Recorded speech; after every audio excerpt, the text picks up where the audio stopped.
नमस्कार दोस्तों, आप क्राइम तक देख रहे हैं। इस वक्त की बड़ी जानकारी जो सामने आ रही है वो ये है कि क्या पहलगाम हमले को लेकर कोई खुफिया अलर्ट था जिसको नजरअंदाज किया गया।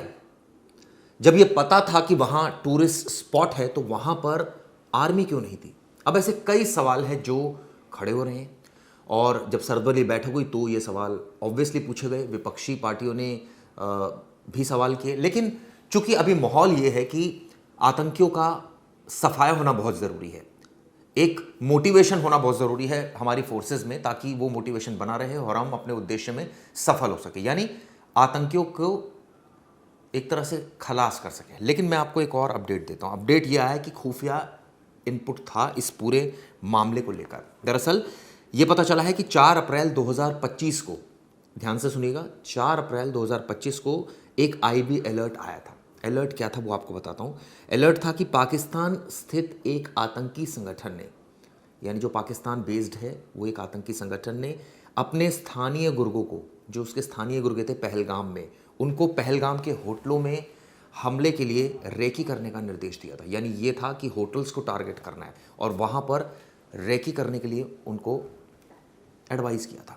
अब आप ये सवाल पूछ रहे होंगे, जब इतनी स्पेसिफिक जानकारी थी तो पकड़े क्यों नहीं गए। देखिए, इंटेलिजेंस इसी तरह के आते हैं कि ये नहीं कि एक रैंडमली के हमला हो सकता है वहाँ, ऐसे तो कोई भी एक रैंडम आ जाए, लेकिन ये कुछ स्पेसिफिक इनपुट जो स्पेसिफिक लोगों के जरिए, जो खुफिया सूत्र होते हैं उनके जरिए कुछ जो एजेंसीज को मिलते हैं, वो मैं आपको साझा कर रहा हूँ। ये कहा गया था कि होटल्स को टारगेट किया जा सकता है।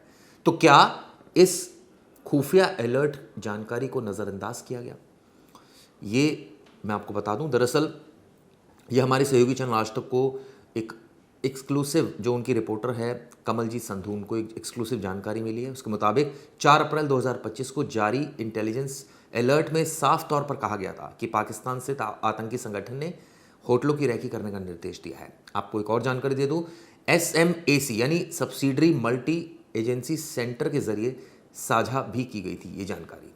ये तमाम जानकारी वापस, इसके कोई ठोस उपाय नहीं किए गए जिसका खामियाजा हम सब ने भुगता। मासूम लोगों की मौत, 26 की मौत, 17 घायल।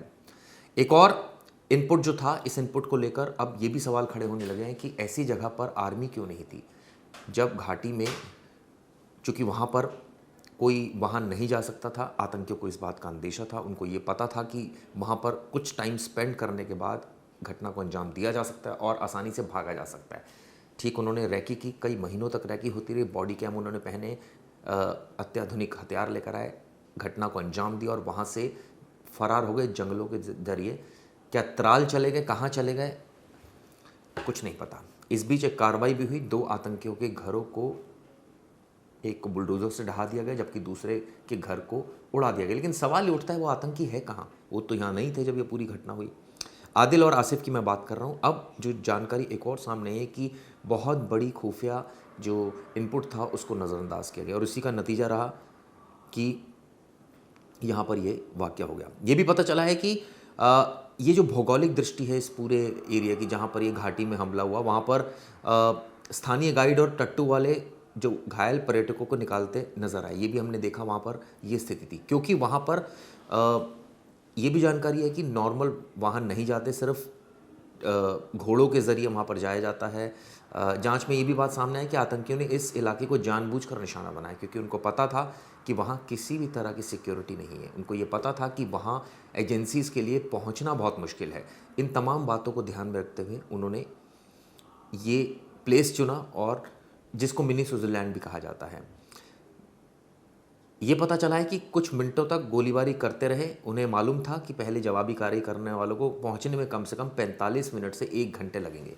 उनको पता था कि इसके बाद जो एजेंसीज वहां तक पहुंचेंगी, सुरक्षाकर्मी वहां तक पहुंचेंगे, उनको कम से कम 1 घंटा लगेगा और इसी का उन्होंने फ़ायदा उठाया। पुलवामा के जंगलों में वो गायब हो गए, संभवतः त्राल की ओर चले गए, इस तरह की जानकारी निकल कर आ रही है। हालांकि ये भी कोई पुख्ता जानकारी नहीं है। पर्यटक के पीक सीजन में एक प्रमुख पर्यटक स्थल पर पुलिस या अर्धसैनिक बलों की अनुपस्थिति, ध्यान से सुनिएगा, ऐसे जगह पर जब पीक सीजन हो वहाँ पर एक ऐसे लोकेशन पर अनुपस्थिति, खासकर आतंकवाद के लंबे इतिहास वाले क्षेत्र में गश्त की रणनीति और खतरे के आकलन में बड़ी विफलता को ये दर्शाती है।